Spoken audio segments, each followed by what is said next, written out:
and welcome to this week's weekly commercial chat series. Our guest this week is Adam Winstanley, principal of Winstanley Enterprises. Adam, along with his dad and brother Carter, their firm, Winstanley Enterprises, is based in Concord, Massachusetts. Like most of you know, Winstanley, they're one of the most active developer investors in New England, in the Northeast, owners and operators of several million square feet of space in most asset classes. And they now have a meaningful presence in the Southeast with their recent 23 property retail acquisition. Before we begin, I want to acknowledge all our annual sponsors, and I did a little boo-boo. I don't have it in front of me right now, so I'm going to go on memory. If I leave anybody out, I apologize. But our sponsors are great. They provide lively input into our chapter and necessary resources, welcome resources to be doing functions like this. So we have Bank of America, Savings Bank of Danbury, CIC, Petra Construction, Claris Construction, Godfrey Hoffman out of New Haven, it's civil engineers and surveyors, PES Structural Engineers, Dave Glissman, Glissman Reynolds, Glissman, McDermott and Reynolds, I think I have that correct. And I'm probably leaving somebody out, and I apologize in advance because I don't have it in front of me. So let's keep going. As a reminder, our format, I think most of you heard, all the participants will be muted and individual videos disabled as well. And then anyone with a question, if you can just use a chat box like we've done in the past, and then when called upon, you can unmute yourself to ask a question.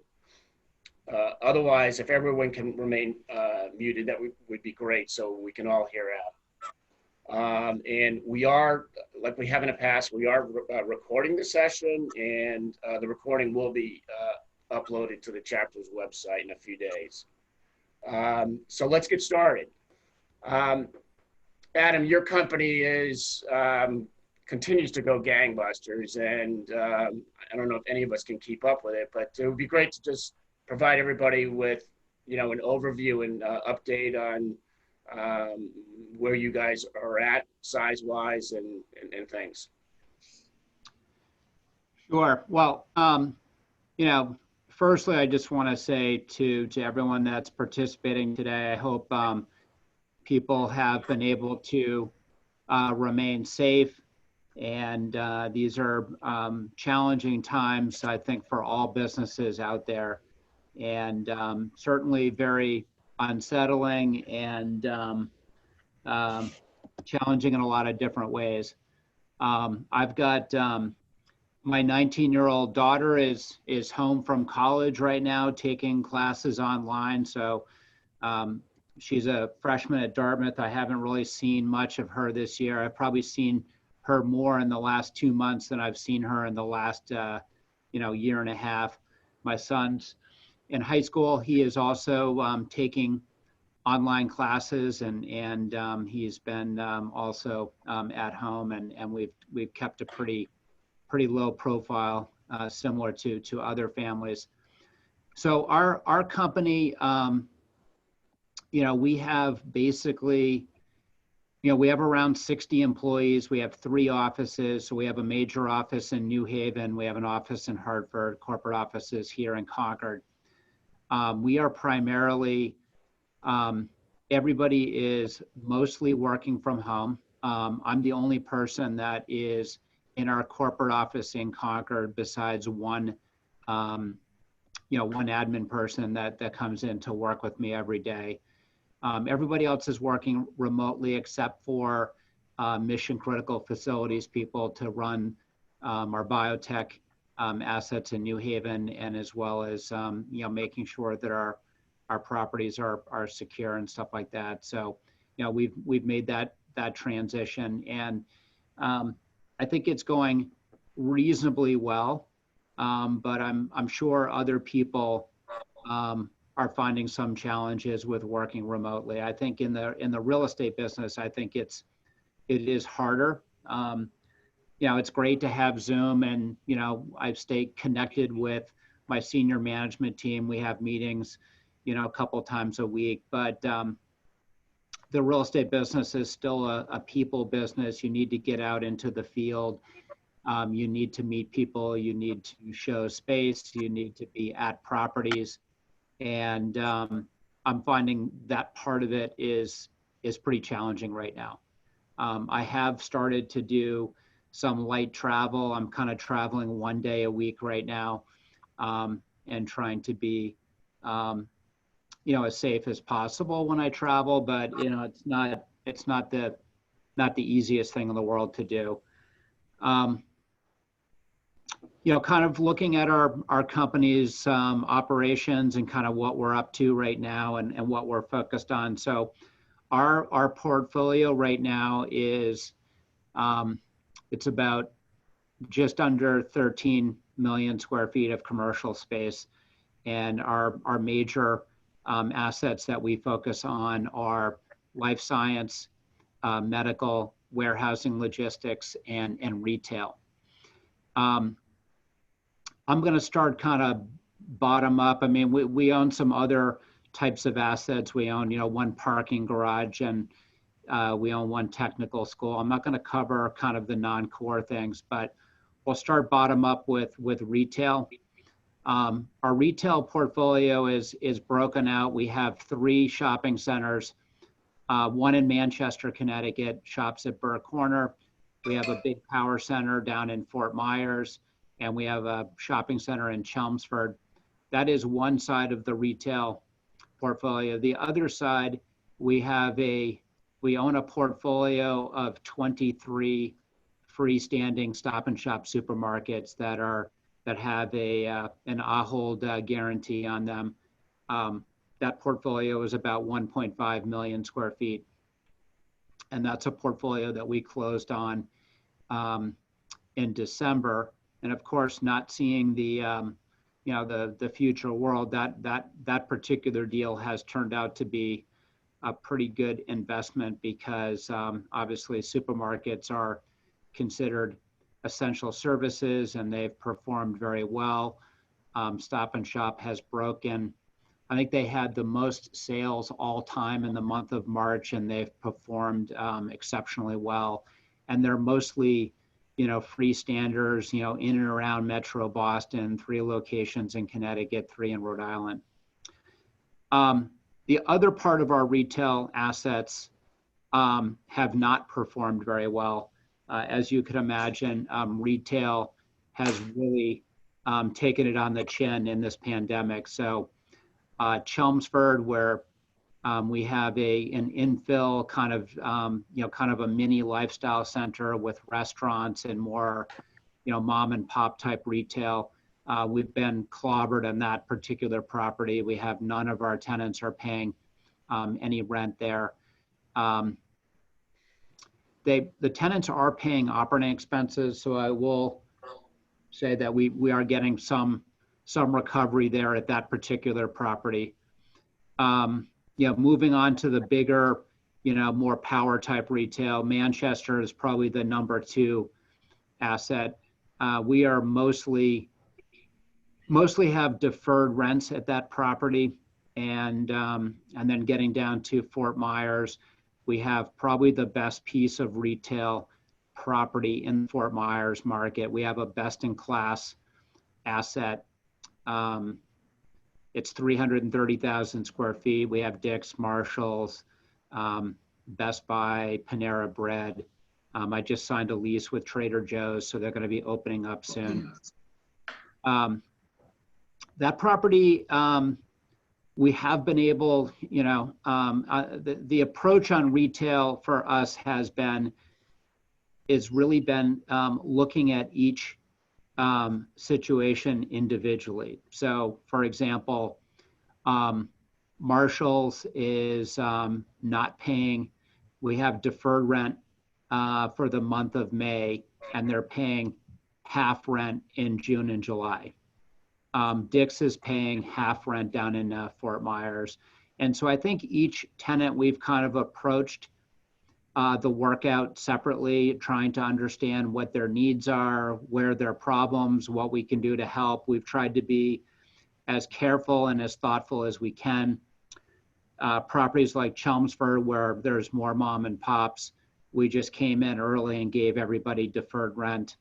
That one, I don't even know if we'll get the rents back at that particular property. I think most of the national tenants are paying us back in 21 for the most part. But it's very challenging in retail right now.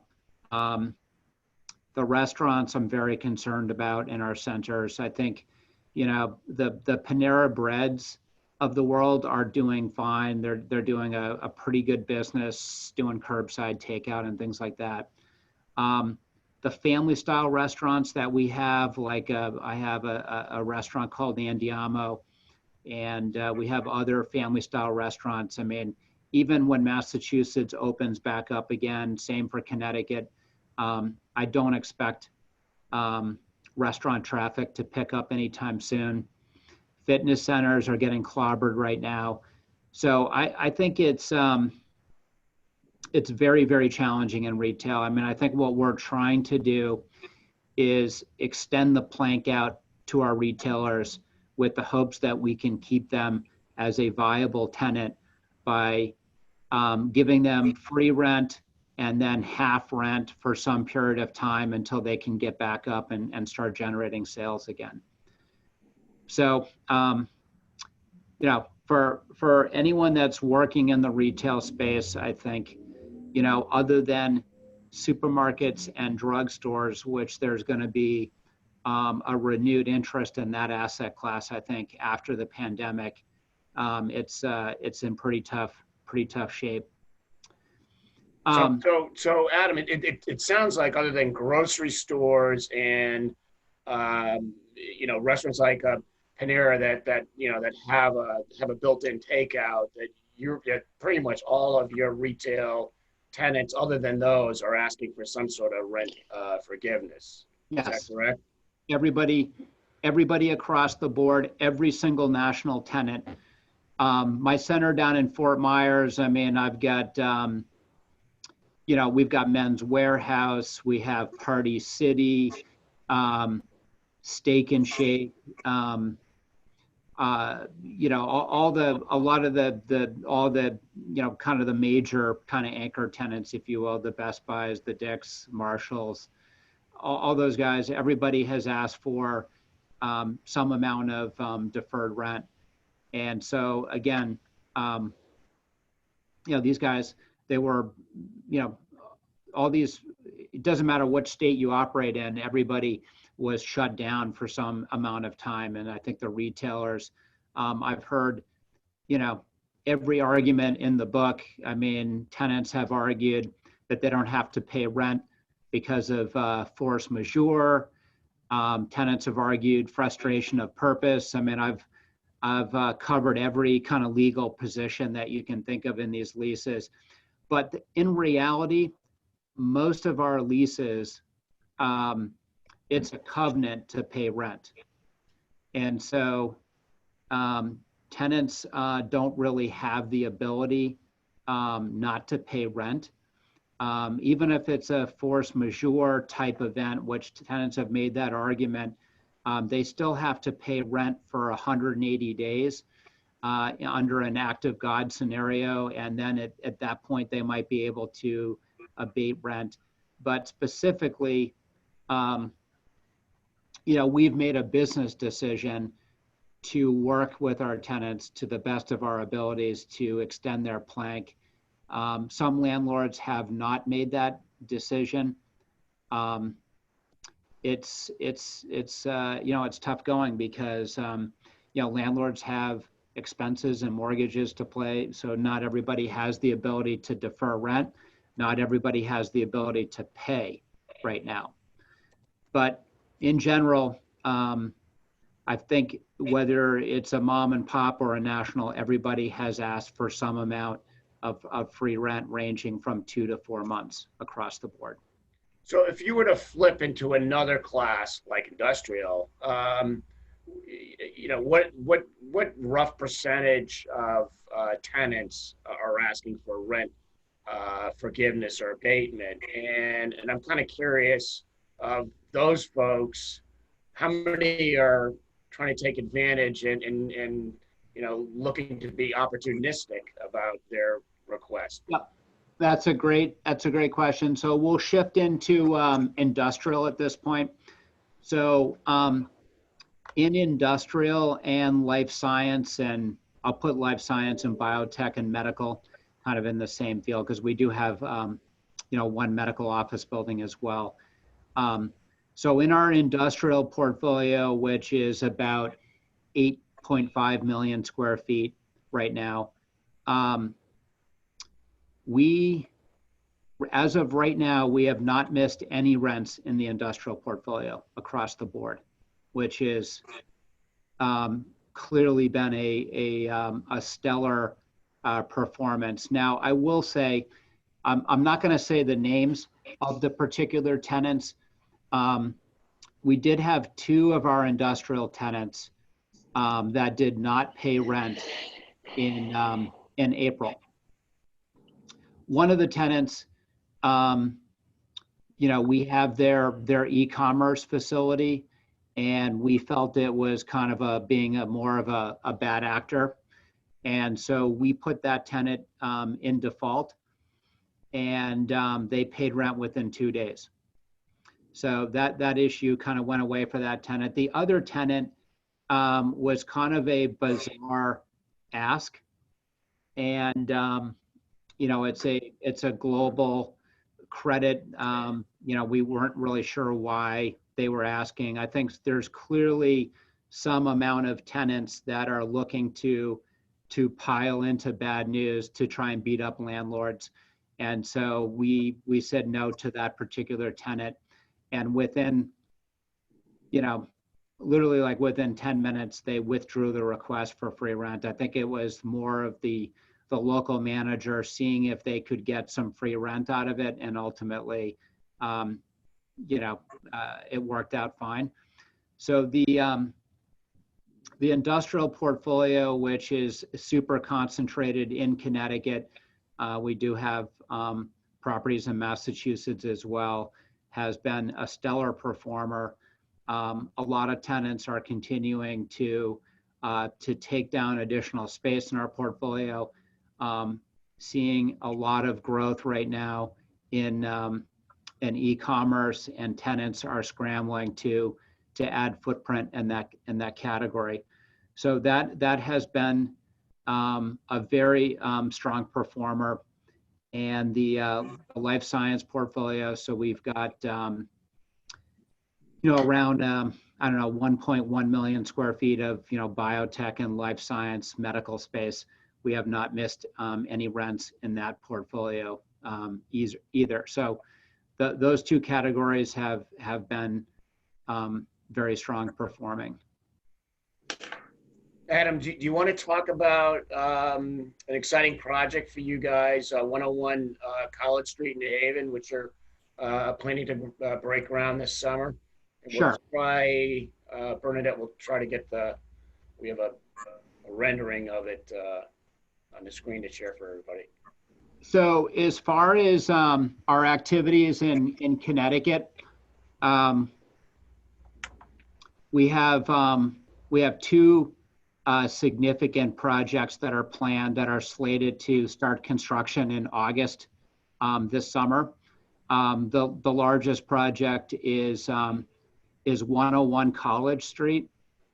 So if everybody can see the elevation, the 100 College Street project, which some of us would know as the former Alexion building, is in the rear, and 101 College would be in the foreground. And that building is navigating itself through the permitting process. We're approximately 65% pre-leased.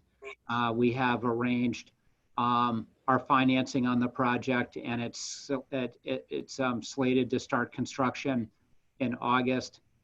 And then we have a 500,000 square foot warehouse.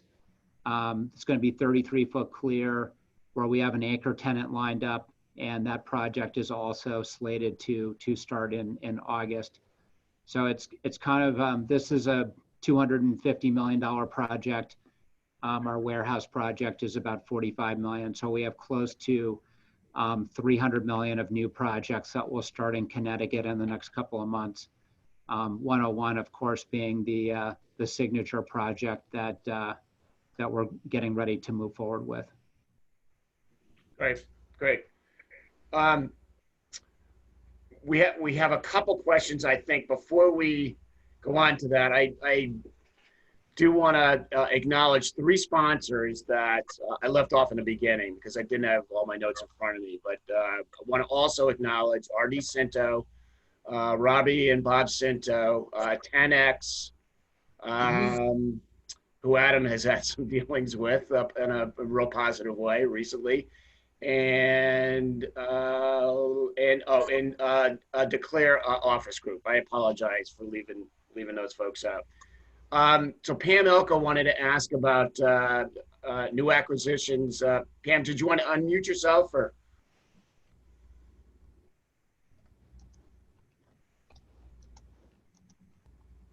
Okay, I can. I was going to let you ask, but I was just curious whether Adam sees opportunities. I've got a couple of clients in the industrial space that I know are already looking, just because things are going to be tough for some people. So as things open up, do you see opportunities?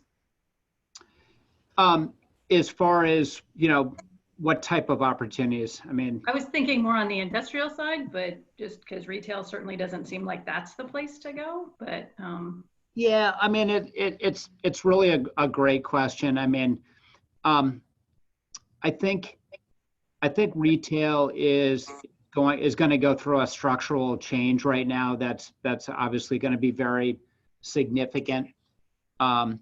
Amazon is accelerating the demise of retail, but the way we look at it is that Amazon is going to wipe out kind of B and B- centers in this country, and B malls are going to be gone, and weaker tenants are going to be gone. But it's not going to go away. Every market will have a top performing retail asset, and I don't believe that everybody is going to be hanging out at home just buying things online. People are social. They like to get out. They like to experience retail, walk around, stuff like that. Industrial, without a doubt, is the star performing asset class. I mean, I think in probably 5 short years, industrial went from really a 3rd or 4th tier asset class to really the top asset class right now. And as retail contracts, I think you're getting a proportionate growth, in industrial right now. I think the industrial is going to be, there's different ways to play industrial right now. If you're a broker, I think there's obviously going to be a lot of continued growth, tenant growth as companies reshape their distribution models. But I think probably the most interesting trend that I see right now in industrial is that, a lot of these bigger companies, whether it's Kohl's or Target or Walmart or Amazon, there's been a lot of growth in obviously bulk warehousing and distribution around the country. But there's going to be a lot more need for last mile delivery type buildings. So buildings that are smaller industrial buildings that are closer to population centers are going to continue to be very high demand in the next couple of years. And I think that there's going to be more requirements that will hit the market for companies like Walmart that will lease a building that they've never leased before, or people will not be aware of their presence because they're trying to figure out how to get closer to customers. And I think in the next couple of years, that's going to reshape industrial and make things pretty interesting in the markets. I think other asset classes, I think office buildings, I think are going to be challenged, especially coming out of the COVID crisis. I think a lot of companies are realizing that they can work productively from home. So I think there's going to be some pressure on multi-story office buildings. I think flex will probably be fine, but I think in general, I think companies are potentially going to steer away from downtowns. I think that trend, at least in the short term, people are going to be looking at suburban office buildings as maybe a safer bet to locate than being in an urban core. Adam, Carl Russell wanted to know where the warehouse project is located. Yeah, I tried to answer on my chat. So we are building a 500,000 square foot warehouse in Enfield, Connecticut. And it's on Route 220, very close to the mall and the interchange there. And we are going to be delivering 240,000 square feet on spec. I have an anchor tenant lined up for 260. And, the building, our broker is Chris Metcalf and John Reed. And we have elevations, plans, and things available. If anybody has, any tenant requirements, you're welcome to reach out to me. And, we can show you the plans and stuff that we have. But we're just entering into the permitting process. And that building will start construction in August right now as well, and will be delivered in the summer of 21. Great. Frank Hurd was wondering if you could talk about the parking plan for 101 College Street. Yep. So the parking plan for 101, so it's going to be a little bit different on this building. So for those that are familiar with the 100 College Street project, we built a parking garage, behind the building. So it was about a 875 space garage. You can see it kind of in the back here, right in this area, kind of across the street. This particular building, the city has asked us not to build a parking garage associated with it, and part of this this pocket park in the front is a key feature of the building, and we're actually going to be leasing a bunch of spaces in the city-owned garage, which is kind of at the bottom of the elevation. So we're really going to be trying to fill up that garage, and the city did not feel, and the state felt that we didn't necessarily need to add, take up valuable potential green space with another parking garage. So it's mostly going to be driven with this city-owned garage here and other parking solutions that are garages that have space available in the market. Great. So kind of flipping back to your day-to-day operations, Adam, I'm just kind of curious, how your property management group is responding to the pandemic and tenants needs or tenant needs and security and things like that. Yep. So it's a little bit different at every property. Our property management groups are still active in the field. We have facilities teams that are active in all of our properties. So if it's we don't have a lot of these buildings, but our headquarters here in Concord, which is a multi-story office building, and the lab buildings in particular, where we have a fair number of people coming in and out. We basically are, for all intensive purposes, we're working with our tenants to sanitize the common areas and the bathrooms on a daily basis. And so it is raising the operating costs of our buildings quite significantly, but we're trying to be as diligent as possible about keeping any common areas in our buildings that have people moving through them as safe as possible. The warehouses, there's really not too much to do there because the tenants are kind of controlling their own spaces. So unless they're needing support in some way about who we're using and how we're sanitizing, bathrooms, common areas, outside doors, access doors, things of that nature, we are providing assistance, but we're not directly doing the work in the warehouse portfolio. But we do field a ton of calls from tenants with questions about how to make properties safer. And I think everybody is trying to figure out right now exactly as states start to reopen again, how to make office environments and how to make them as safe as possible. I'm curious if any of your tenants started talking about, kind of a longer term reconfiguration of their space, but particularly, office, life sciences, where you've got a lot of people packed into smaller spaces. Curious if you guys have started to field those questions and entertain those potential initiatives. Yep. So we only have one multi-story office building right now, which is our headquarters here in Concord. We have not gotten a lot of requests from tenants that are looking to shrink their space in this particular building. I think we do get calls from tenants looking to add. We have fielded questions about some tenants looking for our company to provide assistance in setting up a more safe internal environment. So if they have workstations, they want to set up plexiglass shields.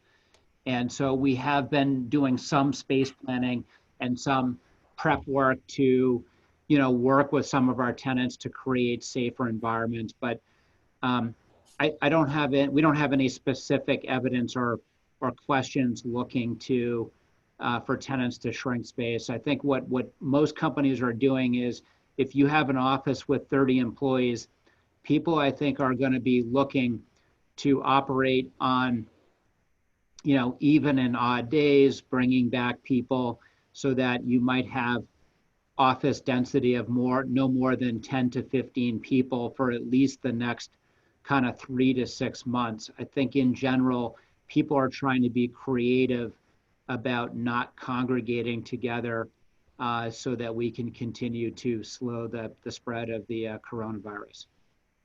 Great. What are we? We've talked about this in the past, and I know you came to one of our chapter meetings and spoke a couple of years ago. But what about in today's world and what we're going through, and then the other side of it, about failed retail centers and and/or hospitality projects? What are your thoughts going forward in terms of repurposing many of those? Yep. So that's a great question. I mean, I think we're entering a new world order right now. It's I don't even know what to say. It's going to be very challenging. I mean, first and foremost, I'm already seeing, a lot of loan distress is hitting the market right now. There's a lot of busted condominium projects around the country in the major urban cores. I think you are going to have outright devastation in regional malls. As we know, Neiman Marcus has filed for bankruptcy. JCPenney is going to file for bankruptcy soon. Macy's has been downgraded their credit. You've got a lot of anchor distress. I think there's going to be a lot of failures across a lot of different types of projects. Each one is going to be different. I think it's going to be very hard to say that there's any one way out of a particular project. I've heard and I've seen pretty much everything under the sun. I mean, you've had malls that have failed, that have completely gone to high-tech office space and medical. I know of one mall in Los Angeles that failed, and Google grabbed the whole thing into high-tech office space. I think it's going to be a mixed bag. I think as some retail sites come offline, they could be reshaped into smaller retail centers. It could go to mixed use with apartments and retail. They could go to student housing. They could be knocked down and they could go to distribution. I think there's a lot of different reuses. I think land will be recycled in different ways. And I think the real estate will rejuvenate itself, and people can look at different ways to redevelop properties. But I don't think there's a formula for any one property. I think each market, each case is completely different depending on what the drivers are of growth in that particular market. Okay, great, thanks. Phil Gagnon is asking whether or not you've seen any construction pricing change in the industrial world since the start of COVID. That's a great question right now. I've seen some changes right now in the market. I think probably the most interesting thing that I can say is that the money center banks right now, the big banks, so the Bank of Americas, the Wells Fargos of this country, those guys are completely out of the market right now. And so I do think, to the extent that people have relationships with the top 5 or 6 banks, I do not think that they are going to be a good source of capital in the next year. I think the regional banks that are out there they have plenty of capital available. It is maybe slightly more expensive than it was a couple months ago, but I think in general, if you have a well-conceived project that is not highly leveraged with credit tenants, it's going to get off the ground. And I think there's plenty of capital providers that can do deals right now. And so, we are not seeing any issues with getting our projects off the ground right now. I don't want to say it's an absolute layup, because I think everyone is being a little bit more cautious in this particular environment. You have to have plenty of equity in deals. You have to have strong sponsorship. You have to have credit tenants. All those things are a must. But there is capital out there, but it's coming from the regional banks and not the national banks. How about the actual construction cost? I mean, we always talk about it. It never goes down. It's always going up. But I mean, have you seen over the last couple of months any? I would say it's. I'm going to say it's slightly more expensive. There's a lot of competition. The regional banks right now are happy to have the nationals on the sidelines, because they're mostly busy doing the PPE loans, and they're evaluating what their own credit exposure is. So a lot of those guys are out of the market. Construction financing has gotten modestly more expensive. The spreads have widened a little bit, but I wouldn't say it's wildly out of whack. I mean, I thought it was more expensive in the mortgage crisis, but in the mortgage crisis, the big banks were more active. They're definitely not around right now, so that's going to have some impact if on bigger projects for sure. Great, thanks. So Tom Hill wants to know what you do to reduce stress. You work out, work more, or what? That's a good question. So I'm just going to be super honest about that question. I mean, I definitely am not sleeping as well as I normally do, and it's primarily because it's extremely stressful right now, just in general. I mean, people are carrying a lot of different stress right now, because of, the way the world is right now. And I'm certainly carrying a lot more stress, due to, just, keeping things moving. I mean, our company right now, everybody's working from home. We're paying all of our employees. We're trying to make sure that we can get through, the troubles in the retail side of our house. But, to reduce stress, I pretty much every single day, I either go for, and I get up at 6, and I either go for a 3 to 4 mile run one day, and then I lift weights the next day, and I just keep rotating. And I think if I did not get out and go for a run or do something athletic, I would probably be totally losing it right now, because, it's tough right now. I think everybody has a lot of different concerns. I have my mom right now is in a nursing home, and with some specialized care, and nobody in our family has been able to see her for a while, and they're not letting anybody in. So I think everybody's carrying a lot of stress, and I think trying to get outside and do something outside right now, and do something athletic or something to reduce stress. Everybody's got to figure that out right now, because I mean, if you're not carrying stress, then that's pretty abnormal at this moment in time, because I think this is one of the most challenging environments I think our country has ever seen before.